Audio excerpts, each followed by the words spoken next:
Lower belly fat isn't stubborn because it's genetics, it's stubborn because you're making this one mistake. So let me show you exactly what it is. You're in a calorie deficit, you're training hard, you're being super consistent, and you're losing fat from your face, your arms, your legs, your chest, except from here. And you know exactly what I'm talking about. That last little pouch of belly fat sat at the bottom of your stomach that won't shift no matter what you do. I struggled with this for years. I could not shift it at all. And it's the most common struggle clients come to me with when they're frustrated that they've tried everything, yet they just can't shift it. So let me show you why it's happening and how you can fix it. And before I go through it, I've put a little guide in the description. It's going to show you the fat loss mistakes which are holding you back when it comes specifically to nutrition. So click the link in the description and grab your copy and get using it. But here's the thing that people don't explain. Your body burns fat from certain areas first. I'm sure you've noticed it in the diet before, where your face starts to come in a little bit more. You start to see your jawline.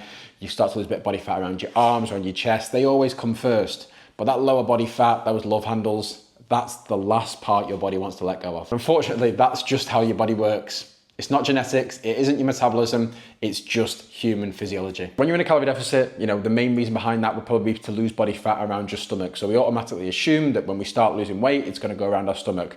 But it's not the case. It doesn't drop body fat in the areas that you want it to first. And at that point in time, most guys panic. They hit a wall, they think, you know what, I've lost 5, 6, 7 kilos and I don't look any different. What's going on? What's wrong with me? Or I'm losing body fat around other areas and I just can't notice it. I don't look any different. What's the point? Now, most guys go through this, they hit a wall, they panic, and they do one of two things, but both are wrong. Mistake number one, you cut your calories. You might start your diet on 2,200. You're not really seeing much change in terms of your belly. Slash them down to 1,800. The belly fat still doesn't move. So what do you do again? You slash them again. You think you need lower calories to actually get that belly fat off.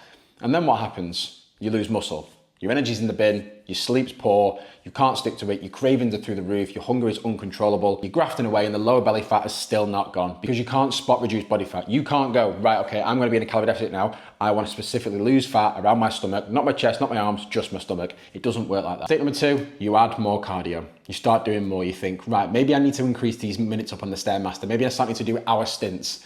What I always say about fat loss is, it's a game of having a toolbox. Your calories and your cardio. Those two are tools to make changes when necessary. But if you're just chasing that belly fat down and you're putting your cardio through the roof, let's say your calories have come down and they've been slashed. Okay, that's not working, the belly fat's not budging. So then we increase our output through the roof. We're doing loads of cardio, our calories are super low, nothing's moving. Then what do you do? If things are stalling then and the belly fat's not coming off, then what? What do we do? Do we go less than 1,000? No, because that's just not sustainable and that's just going to completely crash you. At that point in time, you think, well, I can't sustain this, I can't keep it up, this hunger's uncontrollable, I feel like shit, and that's where most people quit. Right, so what do you actually do? 3 things, and these aren't magic solutions, these are just the things you need to focus on when things have stopped working and you've exhausted everything. Number 1, you just have to get leaner overall. And I'm sure that's not what you want to hear, but most people need to lose way more body fat than what they think to actually lose that lower belly fat, which is really, really stubborn. There isn't a specific supplement that will target and torch belly fat. You can see them all online and see these are all stupid things, but it's not true. You can't cheat the science. And having that stubborn belly fat around your back, around the bottom of your stomach, is only down to you carrying too much body fat. So whatever body fat you think you need to lose, I would always say double it. You cannot cheat science. You just need to be in a calorie deficit for long enough to actually get to the stage where that's the remaining body fat left, and then eventually it will come off. For most guys, I'd say roughly around about that 12 to 10% body fat marker. So try to see, engage where you're at in terms of body fat percentage wise, and see how much percentage of your actual total body weight in terms of the actual weight that you need to lose to get to that point. Number 2, train heavy, not more. Most people get it so wrong when it comes to fat loss and think they need to do more. I need to train 6, 7 days a week and lift weights, and that's not the case. It's completely wrong. There's a difference between weight loss and fat loss. Weight loss is total body weight. Muscle, fat, doesn't matter, you need to get the fat off. But that's what creates that skinny fat look, and it doesn't shift that lower belly fat. But if you train hard, if you train to a high intensity, if you aim to progress every single week, you're gonna be focusing on losing body fat and keeping hold of your muscle. And over time, that's what will allow for that stubborn belly fat to be torched off. Number 3, and this is the one that gets most people, you need to be patient. It takes a long time, fat loss, and all these fads of 8 to 12 week shreds, they're probably not sustainable if you're just a normal person with a normal life. You know, the approach that you actually use to get there makes you believe that you actually need to do that to stay in shape, and it couldn't be further from the truth. It just takes time. That you need to just be in a calorie deficit for long enough to actually get to the side. And when you're at that stage of, what can I lose much more weight, it's probably about pushing through that and actually pushing through the skinny phase and actually accepting that you will look worse before you look better, and coming out the other side where your body actually gets that level of lean, where that stubborn body fat actually starts to come off. And it's as simple as that.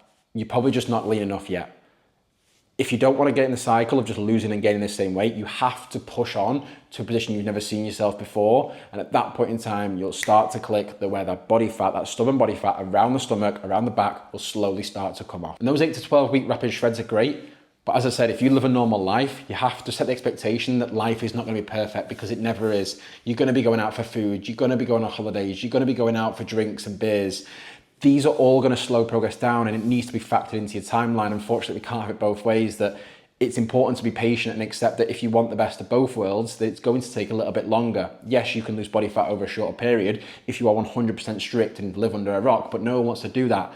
The big thing for me is getting you in shape whilst living your life at the same time, because then it doesn't really feel like you've gone one or the other throughout the process. If you actually have a little bit of a longer time frame, you can go a little bit slower, and you can have these flexibility bits here and there along your journey. Some weeks are gonna be shit, some weeks progress will be slower, some weeks won't move. Not every week is gonna be 100% week, but what you need to look at is the bigger picture. Is your body weight trending down over time? Do you look different overall, not just your stomach, from weeks 1 to week 4, from week 4 to week 8, etc.? And it's important to zoom out and look at that, and you'll probably notice a difference and then realize, okay, I actually just need longer time doing this. So here's exactly what I'd do if I was starting a fat loss phase tomorrow and I knew that my lower belly fat was always the last to go. Number 1, create your deficit. Nothing crazy. Don't be slashing those calories stupidly from the off. Get your maintenance calories from caloriecalculator.net and take away 500. Track that for the first 2 weeks and see how your body weight trends over that period. Adjust accordingly after that 2 week period by following those calories 100% to find your true deficit that gives you around about 0.7 to 1% loss per week. That's going to make sure that you're not crashing your calories super low. You can keep hold of that muscle, your training performance can be good, your sleep doesn't go in the bin, and your energy levels are relatively decent to lose body fat. Number 2, protein. 1 gram of protein per pound of body weight as a non-negotiable when on a fat loss phase. Protein is the most satiating macronutrient. Chicken, eggs, fish, steaks, Greek yogurt, whey protein. Get them all in a variety across your diet over the week. Number 3, steps. Aim for a minimum of 8 to 10,000 per day. If you can increase that further, then fantastic. But steps is the most underrated tool for fat loss. It's really, really low impact, and it's a great way to actually get a high output and high calorie burn over your day without it actually taking too much out of you and knocking onto your energy levels and your training performance.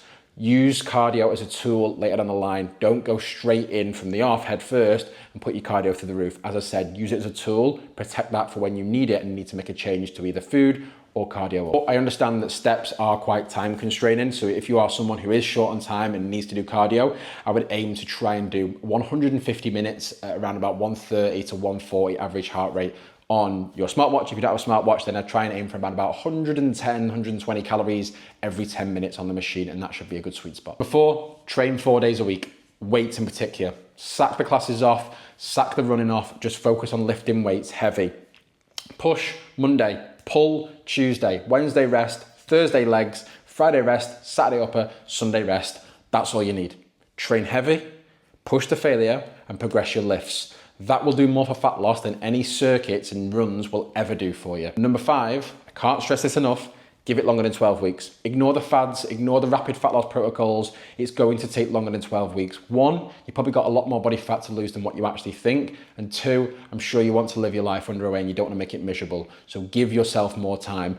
I always aim for a proper fat loss phase to lose all that stubborn belly fat. You need about 20 weeks, depending on where you're starting from. Understand that that lower belly fat and that back fat is coming off last. And when you accept that from the off, you can almost come to terms with the fact that it's going to come last. Okay, so when you start to see your chest change and your arms change and your face change, but the stomach isn't changing, just trust the process. Give it more time. And that's why it's so important to take progress pictures, because you can get caught up in looking at yourself in the mirror all the time, getting really frustrated that I don't look any different. Take pictures every 4 weeks, right?